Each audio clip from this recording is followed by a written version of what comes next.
for tonight's space, I would love to introduce a very special performance from Tongo Eisen-Martin. And I'll tell you a little bit about him, but whatever words I say right now his performance will definitely supersede that. Tongo is currently the poet laureate of San Francisco, where he was also born and raised. And not only is he an acclaimed poet, he's also an educator and organizer whose work centers issues like gentrification, mass incarceration, extrajudicial killings of Black people, and human rights, huge topics. He and his bodies of work have been shortlisted and recognized for numerous awards like the Griffin International Poetry Prize, the California Book Award, the American Book Awards. I can go on and on. His poems have been described as having the ability to transport hearts and minds into places where discourse and vernaculars collide and combine into new configurations capable of expressing outrage, sorrow, love, essentially the breadth of the human experience. Without further ado, I am going to pass the mic over to Tongo, who has way better words than I can project right now. Thank you so much for your time this evening, and thank you for setting this intention. Much love. I go to the railroad tracks and follow them to the station of our enemies. A cobalt-toothed man pitches pennies at my mugshot negative. All over the United States, there are toddlers in the rock. I see why everyone out here got in the big cosmic basket and why blood agreements mean a lot and why I get shot back at. I understand the psycho-spiritual refusal to write white history and take the glass freeway. White skin tattooed on my right forearm, ricochet sewage near where I collapsed into a rat-infested manhood. My new existence is living graffiti. In the kitchen with a lot of gun cylinders to hack up. House of God in part, no cops in part, my body brings down to Christmas. The new bullets pray over blankets made from the old bullets. Pray over the 28th hour's next beauty mark. Extrajudicial Confederate statue restoration. The waistband before the next protest poster. Hey, by the way, time is not an illusion, Your Honor. I will save your deaths for last. You are witty, Your Honor. You're moving money again, Your Honor. It is only raining one thing. Non-white cops and prison guard shadows reminded me of spoiled milk floating on an oil spill. A neighborhood making a lot of fuss over its demise, a new lake for a Black Panther party. Malcolm X's ballroom jacket slung over my son's shoulder, the figment of village. A new noose to a new white preacher, all in an abstract painting of a president. Bought slavery some time, didn't it?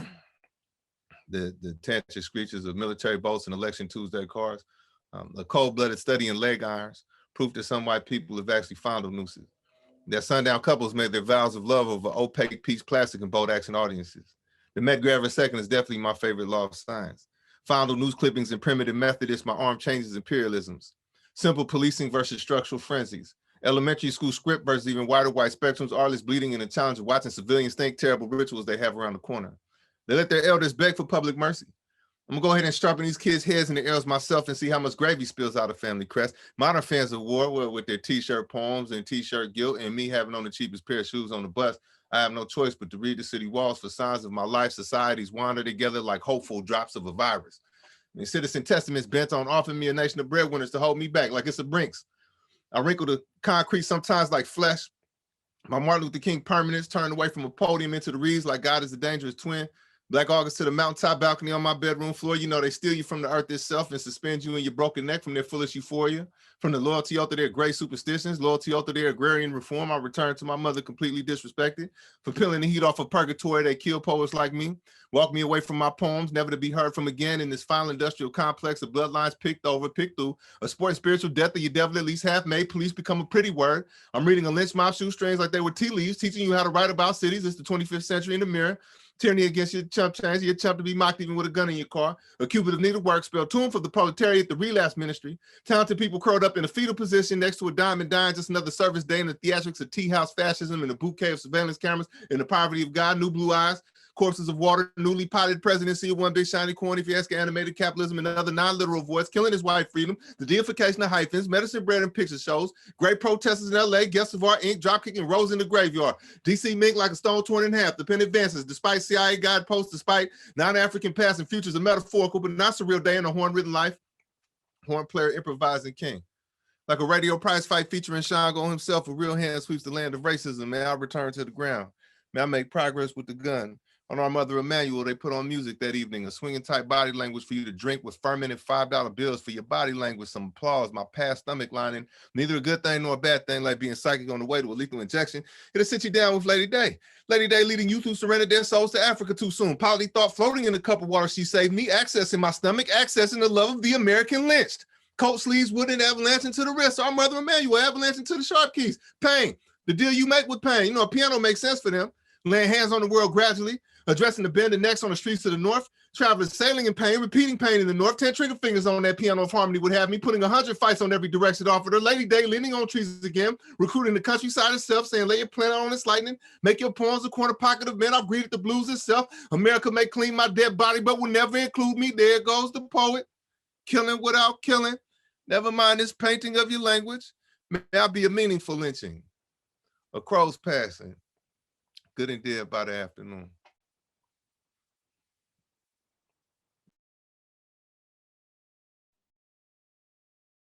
Wow. We'll set a moment to let those words sink in. Very powerful. Thank you so much, Tongo.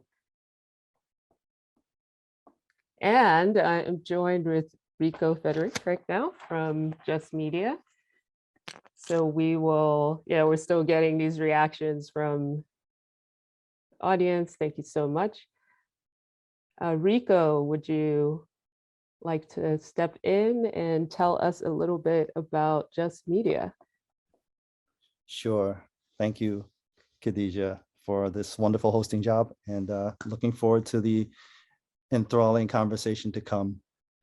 Here at JustMedia, my name is Rico Frederick. I am the creative director for JustMedia, and I'd like to introduce you to our mission statement to open up this evening. JustMedia is an open access lens-based archive designed to support advocacy efforts for systemic reform through the art of storytelling. JustMedia focuses on challenging the criminal legal system by organizing, amplifying, and sharing existing films and videos that tell a variety of stories. This intentional act serves as a media literacy tool for the movement to end mass incarceration and achieve abolition. I think the words of Tongo earlier was such a kick in the rear to open up the evening. In the poverty of God stood out to me. And so I would like to say that JustMedia here now, as a online service that hosts and archives videos and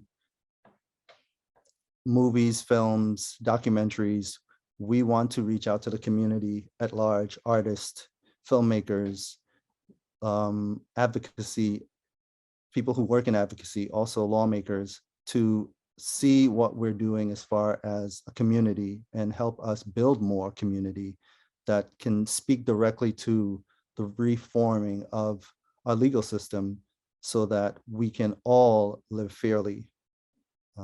That's my statement, and I look forward to hearing more conversations and watching the amazing film to come. Thank you very much for all your attendance. Appreciate you this evening. Thank you so much, Rico. And we are going to dive into Still in Prison. And it is a great, and we have Crystal Maloney and Greg McKelvey from Zealous production. So they'll be joining us afterwards to share their process into diving into this work, because they've had very declared paths in other fields, and just seeing how everything just came together into the moment that we're in now. It's pretty powerful, and I would love for you to hear directly from them.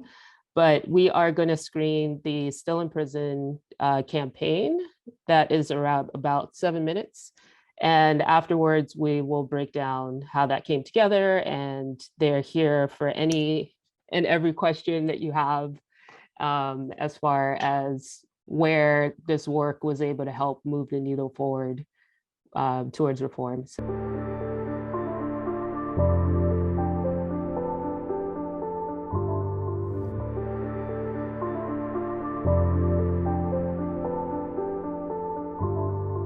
We would love to welcome Crystal Maloney, Managing Director of Zealous, and Gregory McKelvey, the Regional Director, to speak about the work and how this campaign came together. And I'm very curious if you are still in touch with Calvin. Thanks so much, JustMedia, for having us.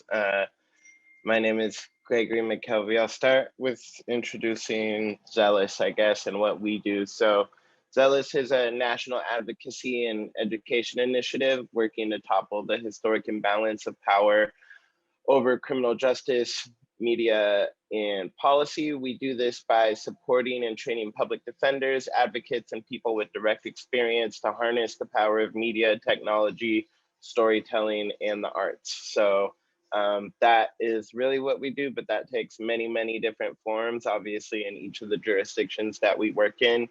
A little bit about me. So I started at Zealous over a year ago during the pandemic, though. I think at the end of 2020 is when I joined. And prior to that, I was a political consultant, so mostly running campaigns. I didn't have experience in videos and such. I did go to law school, and my colleague Crystal also graduated law school and was an attorney. I never became an attorney, but we're both from Oregon and went to the same law school that you saw at the end there that Calvin attended. So I don't think any of us overlapped, but we all basically were concurrently in the past 10 years, you either had Crystal, Greg, or Calvin at that law school. I was also heavily involved. I founded a group called Portland's Resistance, which was a protest group. And we were responsible for most of the protests in Portland in around 2016 and 2017, helping to make Portland one of the most well-known protest cities in the nation.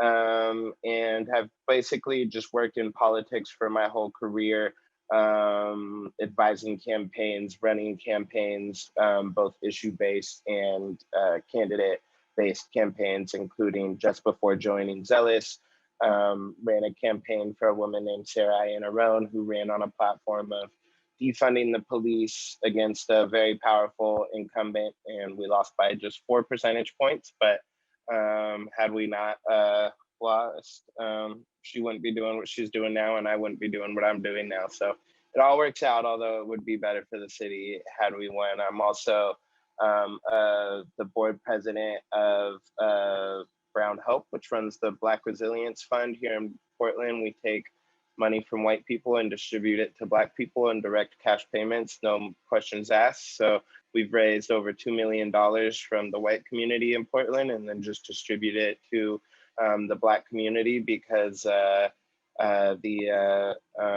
reparations at the national level was taking too long. I also founded the Black Mama Bailout in Portland, and I'm the vice chair of the Democratic Party of Oregon's Black Caucus, formerly chair of the Democratic Socialists of America in Atlanta, where I used to live for a little bit. I will let Crystal introduce herself, and then we can go in more to the details of the video. Thanks, Greg. I'll just keep my introduction brief. I came to this work through becoming an attorney and thinking I wanted to represent people one case at a time and be a public defender. And I quickly learned that the tools I had as an attorney were incredibly limited. And the arguments I wanted to make were not just arguments that you typically make in court. They're more policy arguments, wanting to argue these people as representing shouldn't be arrested in the first place. They're being arrested and overly criminalized because of where they're living and living on the streets and their contact with police. and over policing and those sorts of things. And so I quickly started doing advocacy outside of court in my community and doing media advocacy, trying to shift the narrative on how justice issues are discussed, not seeing them discussed at the time in ways that I thought really represented my community. And so that brought me to this work, and I've been doing advocacy, that's policy advocacy, things that support legal advocacy, but really non-traditional advocacy outside of court. And working with artists, making films, making websites, doing social media, traditional media advocacy, using all of the tools that we can think of.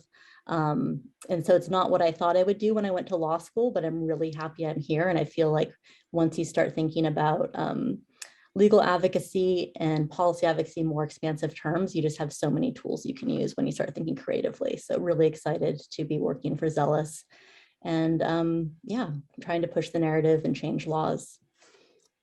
Greg, can you briefly talk about non-unanimous juries? Yeah, sure. I also want to point out, it's funny, Crystal and I went to the same law school. We met basically in the protest movement.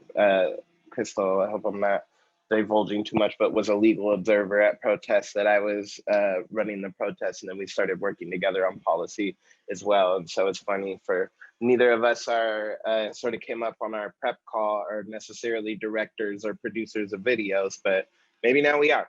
And I think the experience that we had in the cold-hearted streets really helped us be able to make these videos. So just super quickly, you got a gist of it in the video, but I'm going to try and make this like what we call a tweet length review of non-unanimous juries. So we've all seen videos or movies like 12 Angry Men, where you go into the jury box and you got to get all 12 people to agree, or else it's either a mistrial or the person is not guilty. And in Oregon and Louisiana first, based mostly on trying to exclude the voices of Black jurors, and then Oregon for the purpose of excluding Jewish voices because of a high profile case, but then ended up disproportionately and almost exclusively, not exclusively, but very disproportionately impacting people of color. In Oregon, passed these laws based on the Ku Klux Klan pushing for these laws, basically with the framing that Black people or Jewish people could not understand our justice system, did not, or would always let people off, etc. And so they thought they needed a way to silence the voices of those jurors, and those laws stayed on the books in Louisiana since the 1800s. They got rid of it on their own when it started making its way through the courts. Oregon held on to it and argued for it until the Supreme Court struck it down. It's very awkward to hear Brett Kavanaugh's voice, who I think many of us heard during his confirmation hearings before, telling Oregon that this was a racist law. And so they struck down that law. We could no longer do those cases and convict people with non-unanimous juries, but that's why the campaign is called Still in Prison, because it did not address retroactivity. Eventually, the Supreme Court did decide that it would be up to the states to decide what to do with the people who were previously convicted. And so that is where our campaign is centered around right now, is trying to get justice for the people that are still in prison for what is now an unconstitutional practice. Hey, thank you, Greg. I think I'm going to start from the beginning of how I met Calvin, how this all came about. We actually met at a dinner party, and it's a small party, but there was some other people there that were really interesting that I thought I wanted to talk to that night. And I first was introduced to Calvin, and I basically just talked to him all night because his story was so compelling. And I was just watching this video again today, remembering that song that he sings at the beginning of the video. He actually sang that at the dinner party, explaining to me the nursery rhyme, that he heard as a kid, and how that sort of foretold his future, unfortunately. And so we just naturally connected. He had moved to Oregon to go to law school here. He had just gotten here. And I had seen that there had been some attorneys, fighting for this issue in Oregon and writing some op-eds and getting some press about it. And that some editorial boards across the state were writing, pieces on it. But the general public really didn't understand what this issue was. And in my work at Zealous, one of the things we do is we translate complicated legal issues that might be boring if described by a lawyer and inaccessible. We translate them in ways that are compelling and accessible to the general public to hopefully engage people who want them to learn more and then hopefully move them to action. And so for me, I was like, this is a really interesting legal issue. And then Calvin's story was so compelling. And, I saw the injustice and I wanted to do something about it. And so I brought it back to the Zealous team and said, hey, I think we should, make a video here and possibly do a campaign. And Greg was just coming on to work with us right around that time. And so it was like perfect timing with his experience with political campaigns and his connections, across Oregon. And so we made the video and we, the first thing was we did a pre-interview with Calvin. And in that interview, I just talked to him about his experience and how he'd worked on the issue. And it was really informal. And then from that, we figured out what questions we wanted to draft.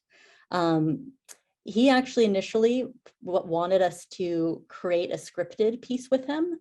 And I pushed back against that idea a little bit. And I, told him that I thought it would just be so much more compelling if he just told his story and it wasn't scripted.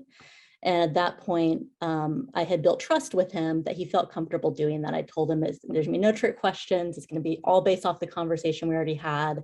And, these are the themes that we're going to discuss, but didn't also want him to know the exact questions ahead of the interview because I didn't want him to have prepared, responses. And so we did the interview and it ended up being a little over an hour. And then from that, we got a transcript of it and started editing it. And so that's what we do for a lot of our, video projects. We'll do a longer interview and then edit it into the piece that we want. And it, turned out, I think, really natural, weaving in his personal story and then the issue and the history of the issue and explaining it. We work with videographers, we don't film ourselves. We shot in both Oregon. We found out he was going home to Louisiana, I think over Thanksgiving, and we decided we want to try to film him there too. We worked with some producers that we've worked in the past.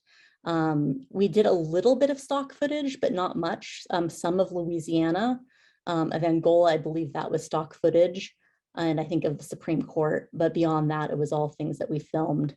And yeah, we put it together and we worked with someone to do the animations too. So it was a whole team. We brought the team together to create this video. We had the vision, but it was really driven by Calvin's story. And really that first conversation I had with him at that dinner party that night really was really similar to what the interview ended up being. I think that also made him feel comfortable that day, was that it was consistent and there weren't any surprises and it was really a conversation. And once we did this video, we decided we wanted to do a series of videos. And so we did some other videos for this campaign that weren't as produced as much. They were mainly just shot in studio. And then we added, some text cards, explaining, some animated text cards to help you frame the issue. And we identified additional people to interview through an attorney here in Oregon and law professor, Eliza Kaplan, who's been working on this issue for years. And so she introduced us to people she already had a connection with. She introduced us to a woman who had served on a unanimous jury. She was a Black woman and her voice was silenced. She voted not guilty.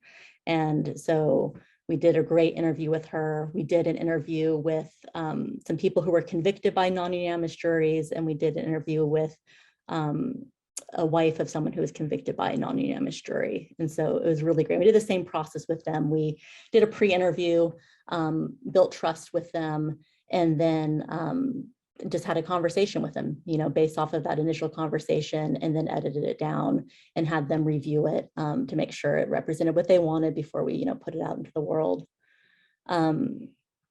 Greg, do you want to talk a little bit about the campaign that we did? Yeah, sure. Another interesting connection, Eliza Kaplan, the attorney that we have worked with on this, has known a lot of these and helped us identify a lot of the stories.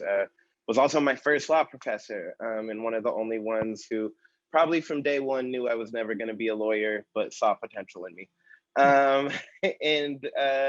So we, but the videos, so this process was happening around a year ago.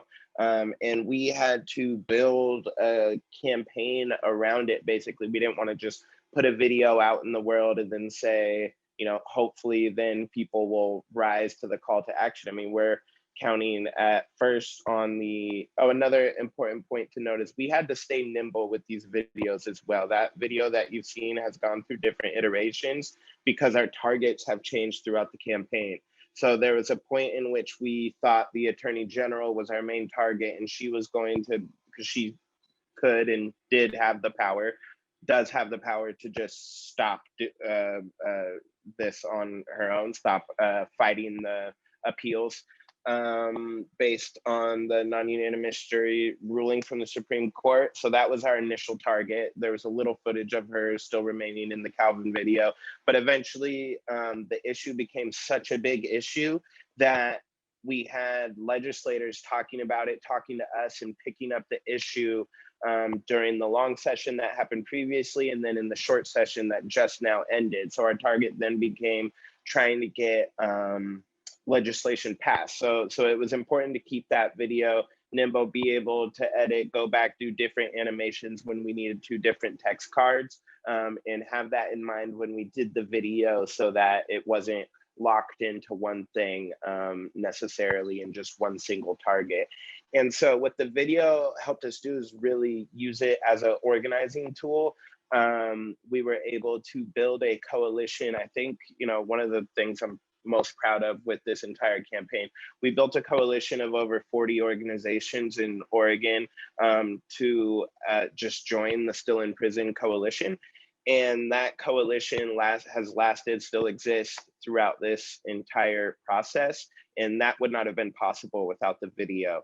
And so concurrently with the video, we were using that to inform legislators, to inform our partners that would be joining the coalition, and to really inform the media as well. And so the video was able to do all that, but concurrently we had op-eds being written, we had meetings with legislators going on, we were meeting with our coalition, we were meeting with our core organizers around the project weekly or bi-weekly. And it really helped us again on social media as well to bring attention to this issue. Like when I say when we started working on this, like Eliza was basically a lone warrior on this, and we basically referred to it throughout the campaign that we were the backup troops basically. But this was not an issue on the radar in Oregon. And criminal justice definitely was, especially following the uprising. Portland is a town full of progressive people. Our politicians are not incredibly progressive always, but the conversations that were happening in Portland and in Oregon were really moving the ball forward towards criminal justice. And this was not one of them. And this video, along with the campaign that we built along with it, really pushed this to the forefront of criminal justice issues. It was assumed that the Attorney General at the time, who was our target, was the front runner to run for governor, as our previous governor was termed out. She made a decision throughout our campaign, or sometime through our campaign, that she would not run for governor. This was the main thing that her office was having to respond to. I would say it at least was a major factor. It might have been the biggest factor in stopping that person from becoming governor, which I think, if you're not accountable for these things, you probably shouldn't fall upwards. And the last thing that I'd just add to all this is the campaign is still ongoing. We did not get it passed in the special session.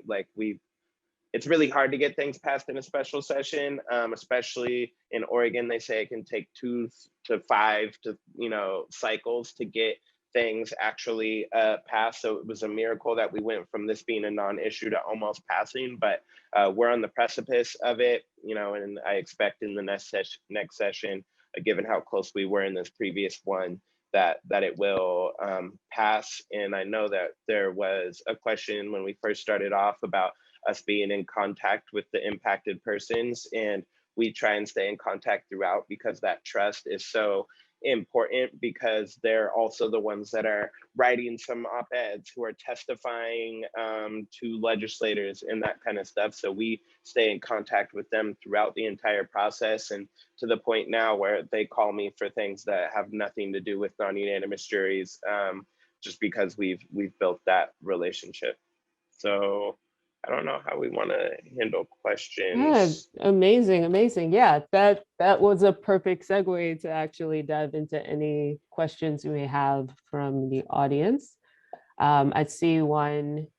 Oh, Rico, it's like, how does art and film encourage your conversation of advocacy and freedom?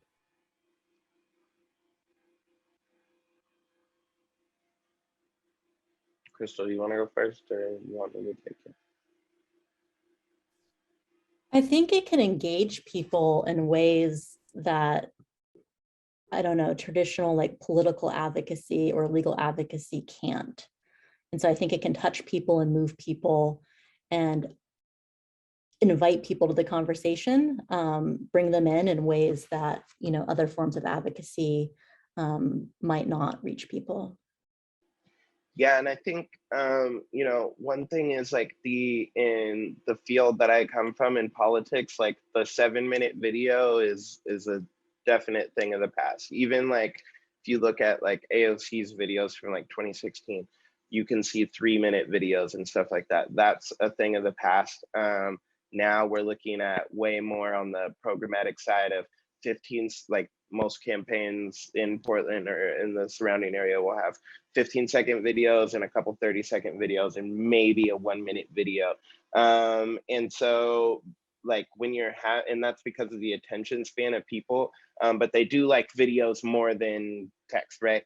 So to have a video this long, 7 minutes, which doesn't seem long, right? But people aren't sitting down to watch a documentary. We're trying to catch them and wrap them in. We have to catch them in that first 30 seconds. So that's why like we kind of tease some things in those first 30 seconds where it's like, oh, that sounds horrible. You Klansman, oh, this is bad, but like we're not giving everything away. It forces people to watch the entire thing. And by the time you're done watching it, you're like ready to go. You're like, something has to be done about this. What can I do?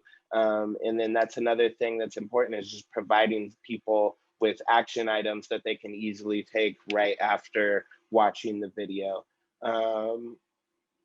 Encourage a conversation of advocacy and freedom. Yeah, I'd say that that's how I would answer that question. Oh, brilliant. That I was also thinking about that too. What surprised you the most about the work when it was initiated? And I know like every time you watch it over and over, there are new insights that you get and moments that we may not be privy to that, you know, didn't end up in the edit. Are there any elements that you'd like to share with us about what really surprised you about There's a the couple things that impact? really surprised me. I think how compelling every single one. Like we did a series of what, 5 videos, Crystal, 6, maybe 7, I don't know. But each one of them, you know, obviously you have your favorites and stuff like that. But I think for each of them, like when you actually sit down in conversation with people, like Crystal talked about it a bit when we talked about not doing scripted versus deciding to do this. And this isn't to say that there's no place for a scripted video. We're working on another video right now that it does have portions of it that are scripted and stuff. But I think what surprised me was like after those interviews and stuff, being like, oh my God, that was so great. For every single individual, when you really get them going in conversation. And I think that that could have only happened with building the trust from them. And then I was surprised by this coalition coming together. It's hard to keep a coalition together. And I think that because of the talking points that we used, we talked about how right now there's, you know, people are applauding and are happy about us taking, and for good reason, taking down monuments to white supremacy right across the country. We have seen all sorts of monuments taken down here in Portland. names of streets, names of high schools are getting changed. I think that's happening across the country. There's been a huge national conversation around this stuff. And we said, hey, while we're taking down these monuments, let's take down the institutional monuments to white supremacy as well. And that really engaged a lot of people that I think would love to be pulling a harness, taking down a statue, but either they don't have the opportunity, they don't have a statue next to them, but they do have these institutional monuments to white supremacy that they can take hold on and help bring down. Amazing. As always, everyone always is curious about what's next. Is there a new project you're excited about sharing that you are free to talk about in conversation, as far as any new shorts, any campaigns? Crystal, you want to talk about PG County? Can we do that? Can you? Yeah, Greg, you're leading our work in PG County. It'd be great if you could just briefly talk about the video we're doing there, because it's so different than this project. I think it's a great contrast. Right. So in PG County, another one of my places where I'm regional director, I joke that my regional directorship is very gerrymandered. So I got Oregon and I got PG County, Maryland. But we're working on virtual court access, and really it's a national problem. Something that came out through the COVID pandemic was more virtual access to courts, and there's been court watch programs throughout the country in different forms, mostly in person, obviously, up until the pandemic. But what it allowed for was court watch programs to happen virtually, get more volunteers, people come in and see, and the people we're working with, Life After Release and PG County Court Watch, which is a project of Life After Release, they have went from one volunteer to hundreds of volunteers watching courts. And we've been just fighting to show the importance of people being in the courts. You know, Dr. Carmen Johnson says injustice happens in empty courtrooms. And so that has been powerful for us as well. And seeing how quick people's lives can be totally changed in a 60-second hearing sometimes. And having people actually sit there and watch and mark down the injustices that they're seeing and stuff like that. It's obviously good for transparency.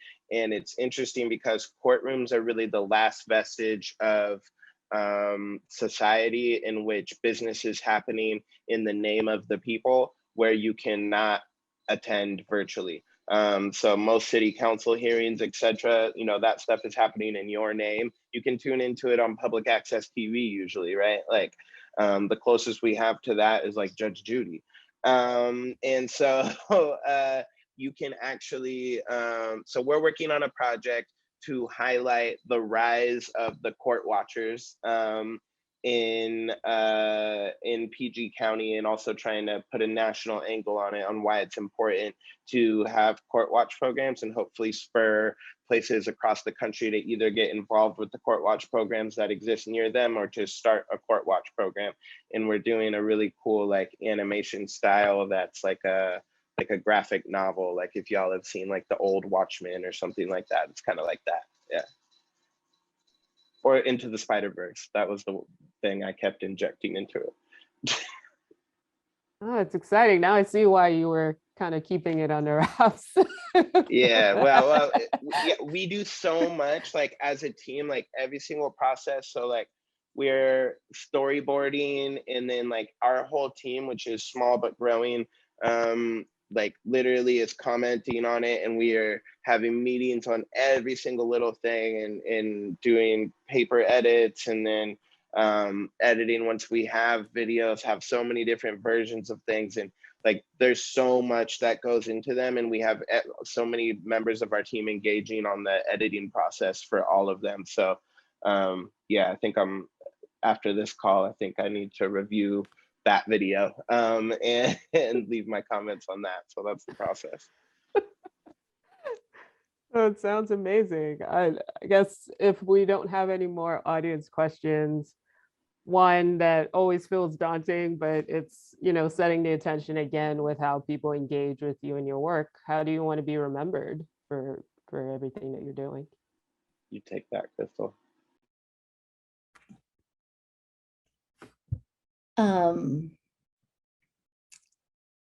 I don't think I personally want to be remembered. I want, the issues to be remembered, the injustices, and the movement to, transform the system.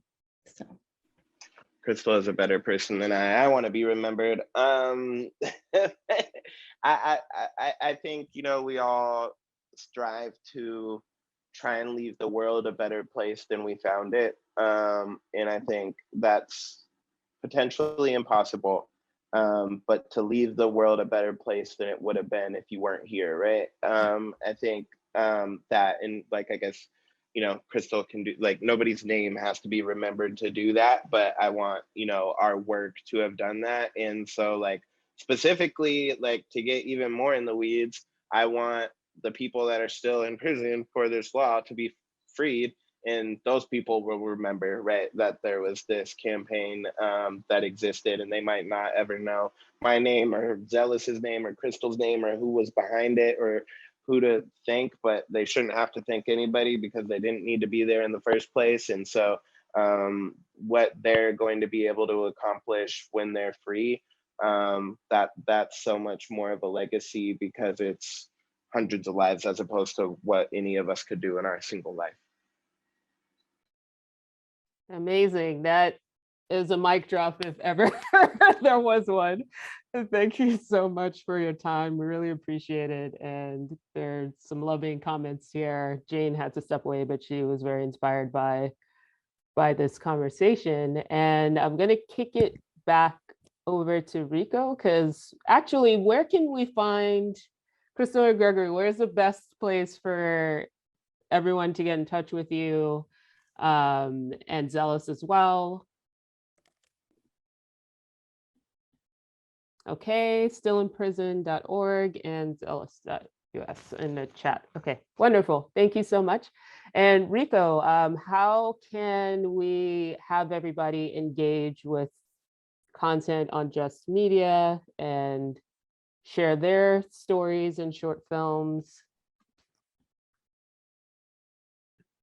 I'll jump in right now. Well, first of all, I'd like to thank you, Greg, Crystal, for this amazing engagement of conversation and knowledge building. There's things that you both mentioned that I did not know. And so I'm really, really thankful for the engagement. Just Media, thanks you very much for participating in this evening. For us at Just Media, we are inviting you all as viewers to explore our film archive, our library, and to also know that this is a place to document your stories, and you can submit files as well as films and documentaries to our library, as well as explore it and really, really search for avenues to which your creation, your creative juices can be flowing. The conversations that we had tonight alone got me really inspired to work on some new ideas. I heard graphic novel, I lost my mind. That's my favorite thing in the world. So just the idea that we can all be artists in our own space and have a voice that carries really, really impacts the world, to be remembered in any form or fashion as advocates for freedom. I think that's really important, and that's a space that we want to live in. As Just Media gives us, justmedia.org gives us the opportunity to explore those things and also see a lot of the stories that are being told, especially Still in Prison. Definitely want to find that on our archive, and you can search numerous other films that tell likewise, unfortunately, some of these really tragic stories, and the empowerment that it gives for us to build and manufacture a new space for ourselves as human beings who care about other human beings. I think that's where we shine here at justmedia.org. So you can find us at justmedia.org, and the link goes for our website as well as our IG. So we're here in the world. We're here to communicate and share and spread the word of advocacy and abolition. Thank you very much, guys. Thank you. And thank you all for joining.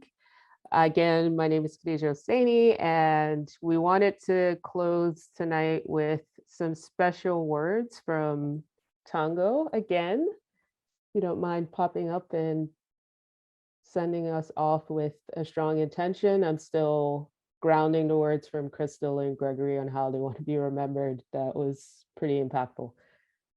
Thank you. Dropped 10 tons of barbed wire onto my Tuesday shift. We shot back at their chimpanzee pilot for the sport. The contractor has already smoked 3 cigars only 1 hour into my court appearance shift. The supervisor likes the smell, says it reminds him of when he ran the streets. And all I remember is we shot back. A gated puppet dances along. Bars and Jig says I'm the happy one of Legion. Meanwhile, kids commit childhood behind his wooden plaster joints. Wire dodgers under this silly puppet, a silly puppet dancing for white heaven. Like weapon is a jacket and precinct holds Friday hostage. We go through a fossil jawed and see a judge. The tunnel at the end of the light. I sleep until I'm woke by dry cereal and surrender. This holding cell only needs a giant panhandler's palm to shake us coin men around. I'm breaking my fingers for my sister's bill collectors. Garage casket open, I mean all third world parallels kill open. Breaking my lungs for my sister's rent on the sculptor construction desk. I miss cigarettes by mid-morning. I miss Hennessy by sundown. I miss murder by inches. $5 bills cherish my days outside, always behind. And no concentration in this courtroom. Just a bunch of B+ students living out their nightmares. How do I plead with a straight face? 2 blocks up is a reoccurring cliff, along with slavers' paraphernalia, along with an ordinary panhandler, along with ethnic parade history, along with the ethnic parade, along with 13th graders. But let's talk about the fact that 4 dead children later, I still don't have a problem beating you up in front of everybody. Let's talk about the fact that money is death. I mean, down to my last $5 is what I call this shoe. 10 o'clock political education is what I call this dream. I got the job is what I call this blues. 2 days later is what I call a cliff. Guided by teeth goes this country. There's a cow's mouth on the flag. A peculiar notepad holds street life dear, but the writer's not here. He's somewhere talking to tombstones about the good old days of splashing reborn water on his latest face, or wondering how his old gun doing in the afterlife, wondering how much death trap is in those gas stations. Now, it got to be $1 million a day on this concrete island. New engine in the moon, why it never goes down. I mean, 72 straight hours of night, at least according to everyone's posture around here. 8:30 in the morning is really 30 minutes of closing. The city shuts down for a sleepy rat race. Elevator shoe shuffle to the nearest heaven, laughing with rats the whole way up. I mean, it's scabs everywhere in puddles of city and concentrated schools and TV lit warm rooms. The light reveals military fatigue when it hits just right on the ties that are wrapped around the necks of lazy white guys. Empire's too easy, baby. Chant at the walls all summer if you feel like it. Best way for a target to move is shooting back, running for a tree line made of freeways. Wisdom says against a war machine on Tuesday, you stand no chance, but maybe we be the last poor people to play it safe. Cow's mouth on the flag. A politician raises his hand and the crowd shows their teeth. An oligarch raises his hand, little kids not safe outside. You all hide depressed and comrades and function. 15 minutes of clothing in the city has survived another black rebellion. We just paying dues by trash fires, not as anybody can set. Don't you love how deadly things whisper in a moment and people kill like feathers fall while everybody's screaming inside? The writer knows that death is not a matter of dignity, rather humor. In a house that smells like roach races, nuclear percentages on torn stoves. I mean, here life never was, just lazy matches and manic inhumanity, hands rushing away from life towards stoves. What we doing here? Surviving for no reason in particular, because nobody gone far today. Nobody go far tomorrow. Trust me, hell and heaven cannot count. Strange gardens where secondhand clothes play, and concrete wishes to be human so that it could be accountable. Where they find you drenched, and drains wish to be human so that they could be worthy arms for you to die in. Hey, greet them all, grandson. Prepare for the day when every child is common. Don't say we ghosts didn't write you a poem. Don't say we didn't dig your life. Remember the shotgun by the coat rack that everybody in the house knows how to use. Remember the tightrope made of needles for walking in between driveways and man-made bedrooms. Go ahead, grandson. Tune the street again. Never mind, this country kills musicians first. Broken neck night, scarred neck life. If these walls could write lyrics, they say, what's your angle, angel eyes? 30 to 50 rounds pass by on the street with no daughters. The street has no sons, just young prisoners of war in a racist city that means to make capital. And we know so much. We know it all. We were stood against walls. Who's on the third cross around here?